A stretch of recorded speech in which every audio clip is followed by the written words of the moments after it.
अगर हमें भजन अभ्यास के समय धुन सुनाई देती है तो हमें क्या करना चाहिए? कई बार ये होता है कि जब हम प्रभु की ज्योत के दर्शन के लिए बैठते हैं तो उस समय में धुन या प्रभु की जो आवाज़ है वो सुनने को मिलती है। हमारे अंदर ज्योति और स्थिति दोनों ही काम करते हैं। तो जिसे श्रुति कहा गया है या साउंड कहा गया है, वो भी बहुत इम्पोर्टेंट एस्पेक्ट है रूहानियत के रास्ते पर, और शब के साथ जुड़ के हम अंदर की दुनिया में जाते हैं। तो अगर हम कुछ देख रहे हैं और हमें कुछ साउंड सुनाई दे तो हमें फिर साउंड को सुनने की कोशिश करनी चाहिए। वो भी बहुत मधुर होती चली जाती है और हमें मस्ती के आलम में जल्दी पहुंचाती है। तो अगर हमारे लिए दोनों बराबर बराबर हैं तो हम दोनों को उतना ही टाइम दें। अगर एक हमारे को बेहतर आती है तो उसमें ज़्यादा टाइम देने में कोई हर्ज नहीं है। बट जनरली अगर आप रोशनी देखने को बैठे हो और आपको आवाज़ सुनाई दे तो बेटर आपके लिए है कि आप उस आवाज़ को सुनिए, क्योंकि उसके ज़रिए आपकी तरक्की जल्दी से हो। डायरी भरने से रूहानियत के रास्ते में हमें क्या मदद मिलती है? जो आत्मनिरीक्षण की डायरी संत कृपाल सिंह जी महाराज ने हमें दी है, वो इसलिए दी है कि हम अपनी बेहतरी कर पाएँ रूहानियत के रास्ते पर। डायरी के ज़रिए हम ये देख सकते हैं कि हम में कौन सी खामियां हैं। हमें सद्गुणों को अपने अंदर ढालना है। एथिकल लाइफ, प्रेम से जीना, अहिंसा का रास्ता अपनाना, सच्चाई से जीना, निष्काम सेवा भाव से जीना, नम्रता से जीना, करुणा से जीना, ये सब हमारी ज़िंदगी में होंगे तभी हम अपनी मंजिल की ओर बढ़ पाएंगे।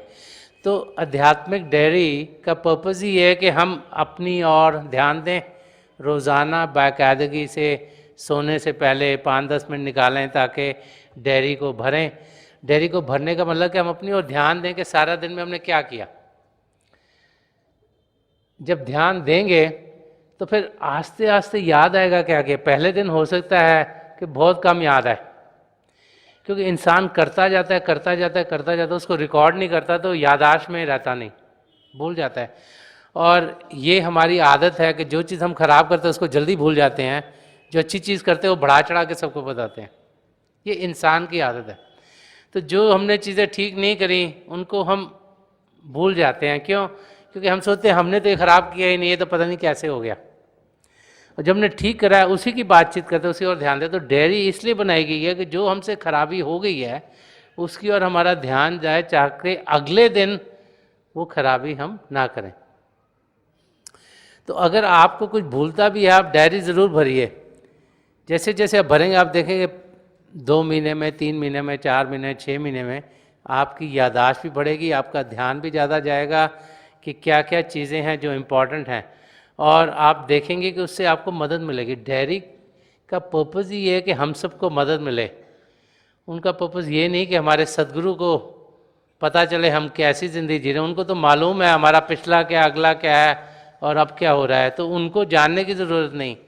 डायरी का पर्पज़ है कि हम अपनी ज़िंदगी को बेहतर कर पाएँ।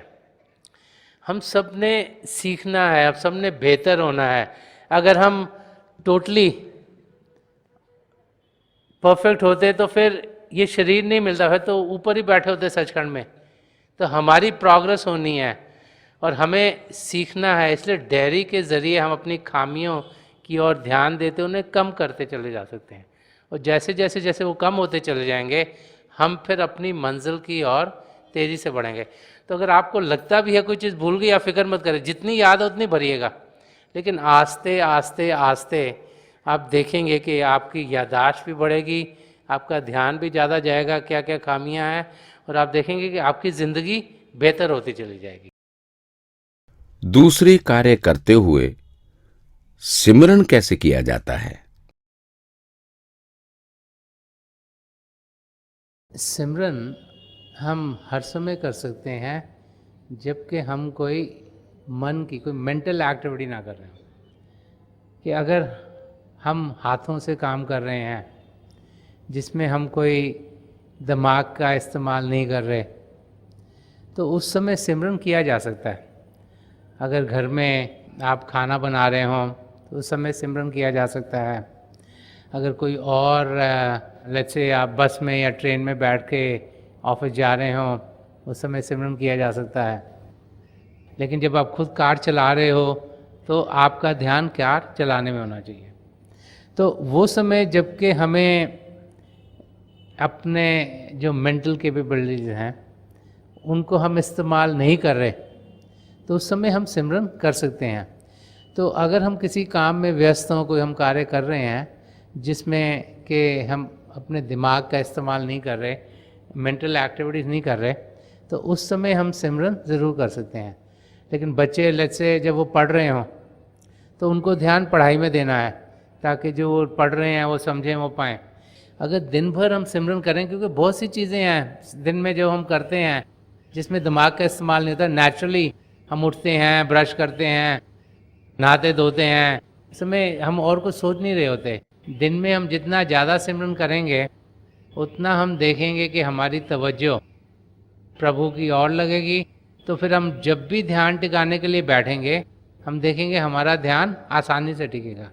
तो दिन भर जब भी कोई कार्य हो रहा हो जिसमें कि मन की इन्वॉल्वमेंट ना हो, या माइंड से हम ना कुछ कर रहे हों, या सोच विचार में ना हो, या दिमागी कार्य ना कर रहे हों, जब हम हाथों से काम कर रहे हों तो हम सिमरन कर सकते हैं, हमें करना चाहिए। वो हमें मददगार होगा, ताकि जब हम अभ्यास के लिए बैठेंगे हमारा ध्यान फिर आसानी से टिकेगा।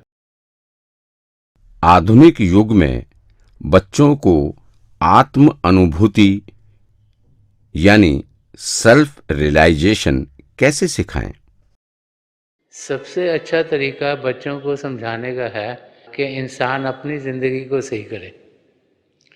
जो बच्चे हैं वो बड़े चीज़ें देखकर जहन में अपने डालते हैं। वो जब कुछ देखते हैं उसका उन पर बड़ा असर होता है। तो एक बच्चा जब अपने माँ बाप को देखता है कि वो करते क्या हैं, उसको असर उस किस्म का होता है। तो आजकल के टाइम में चाहे हमें लगे कि कंपटीशन बहुत है, अगर हम अपने बच्चों को ये समझाएंगे कि ज़िंदगी का ध्येय क्या है, और अगर उनको समझ में ये आया कि अपने आप को जानना बहुत ज़रूरी है, सेल्फ रियलाइजेशन करना बहुत ज़रूरी है, अपने आप को आत्मिक रूप में अनुभव करना बहुत ज़रूरी है, तो फिर वो भी उस किस्म की ज़िंदगी जीना शुरू करेंगे। अगर माँ बाप अपने घर में खुद अभ्यास करें, खुद बैठें, तो फिर बच्चों पर भी उसका असर होता है। अगर हम बच्चों को कहें कि तुम अभ्यास करो और उन्होंने कभी हमको अभ्यास करते देखा ना हो, तो फिर वो भी अभ्यास नहीं करेंगे। तो हमें अपनी ज़िंदगी ऐसी बनानी है ताकि हमारे बच्चे हमसे कुछ अच्छी चीज़ें ग्रहण कर सकें। साथ में उनको ये भी समझाना है कि ये जो हमारा रास्ता है ये पॉजिटिव मिस्टिसिज्म का रास्ता है, कि घर गृहस्थी में जीते हुए हम प्रभु को पा सकते हैं। ये ज़रूरी नहीं कि प्रभु को पाने के लिए हम घर गृहस्थी छोड़ें और सबसे अलग हों।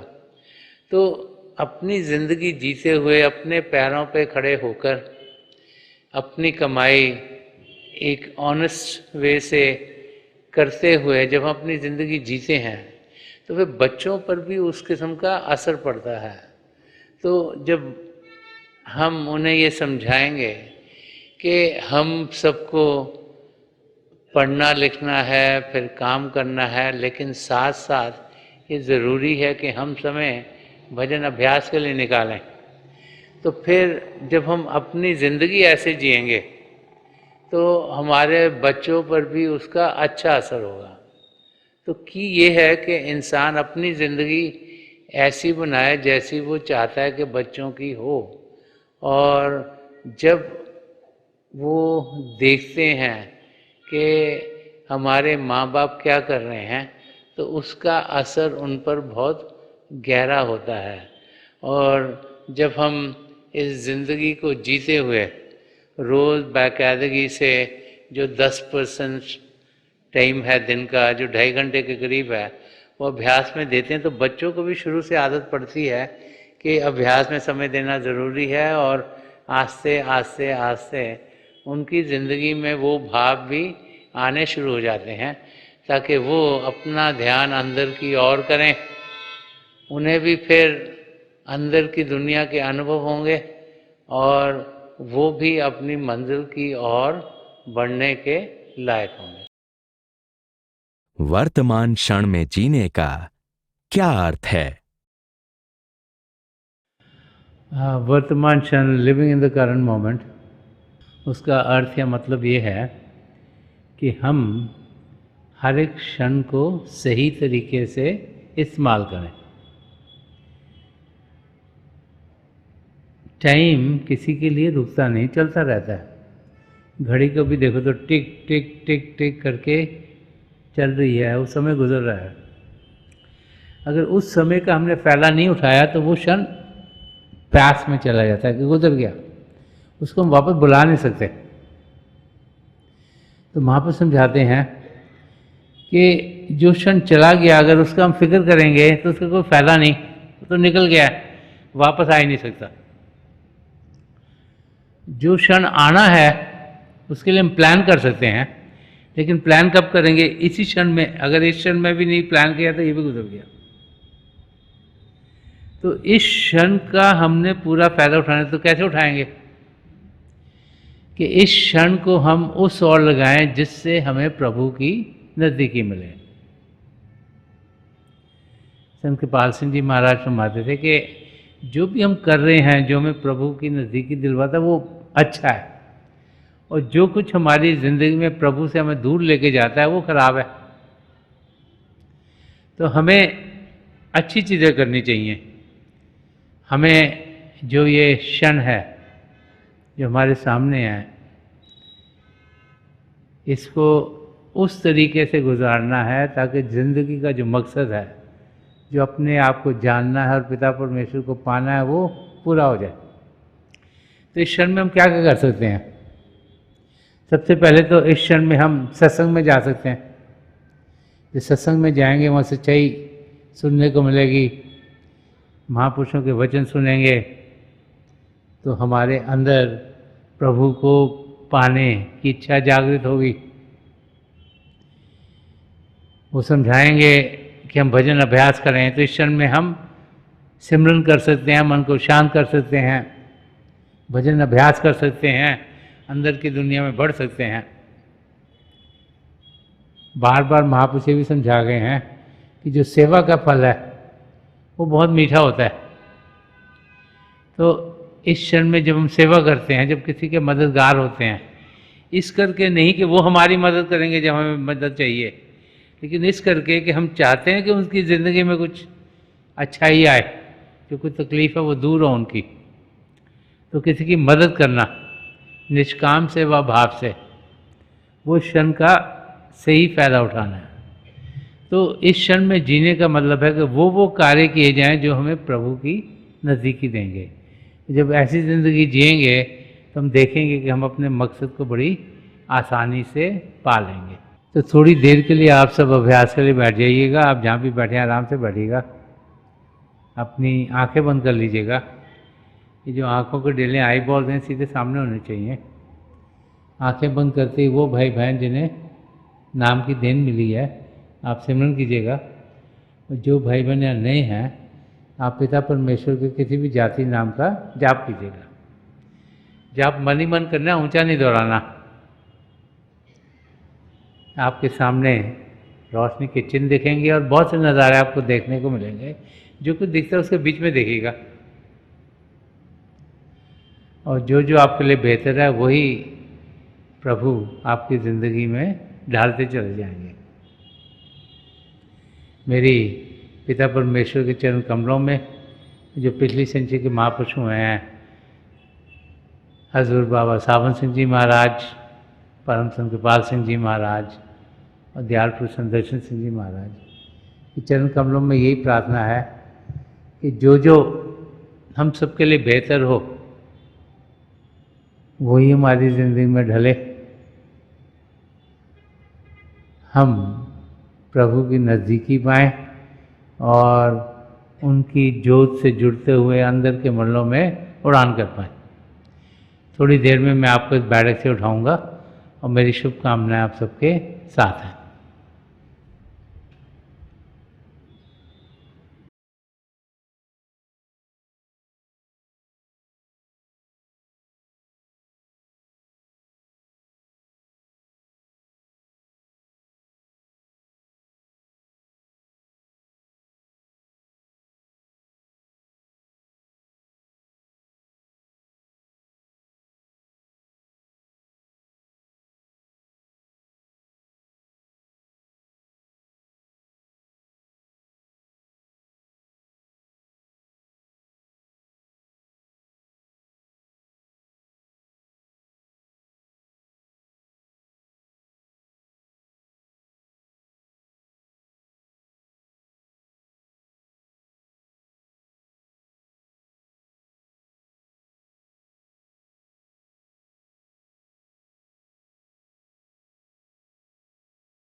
छोड़ दीजिए जी, प्लीज़ लीव ऑफ।